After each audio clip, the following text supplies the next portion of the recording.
এই অঙ্কটা আমি এখন করাচ্ছি। আরেকটা অঙ্ক দেখো, তাহলে এগুলো আমরা বুঝছি, যেমন এই যে 2, কেমন আমি দিলাম এখানে এই যে 18, ঠিক আছে, কত দিলাম 18।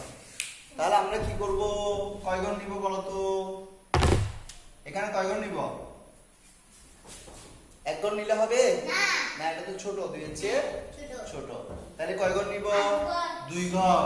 2 ঘরে কত 18, কত 18। তাহলে 9 দুগুণে 2 এর নাম দাও, 9 দুগুণে 18।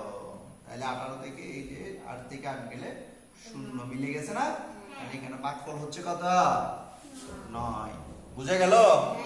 এখন যদি এরকম হয়, ধরো হচ্ছে এখানে দিলাম 60, ঠিক আছে, এটাকে 3 দিয়ে ভাগ, ঠিক আছে, এটা কয় নাম্বার, 3 নাম্বার। এটা কয় নাম্বার, 3 নাম্বার। এখন কয় ঘর নিব দেখি বলো তো, এখানে কয় ঘর নিব, হ্যাঁ এক ঘর। কয় ঘর, এক ঘর, ঠিক আছে। বড় আছে তো, 3 এর চেয়ে বড় না, এখন 3 এর নামতা বলবো, 3 কে 3, 3 দুগুণে 3 দুগুণে 6, তাহলে 3 দুগুণে 6, ঠিক আছে।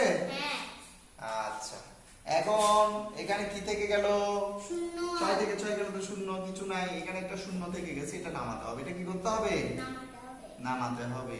এখন কি উত্তর হয়ে গেছে, উত্তর হয়ে গেছে কিনা, না উত্তর হয়নি, এটাকে ভাগ করতে হবে। 0 যেটা আছে এটাকে কি করতে হবে, ভাগ করতে হবে। তাহলে 3 কে বড় হয়ে যাচ্ছে না, তাহলে 3 এর আগে কত বলতে হবে, 3 এর 0 0, এটা বলতে হবে কিন্তু, 3 কে 3, তাহলে এই যে 0, তাহলে 3 এর 0 0, এই 0 থেকে 0 গেলে কিছু থাকবে না, তাহলে উত্তর হবে যে কত 20।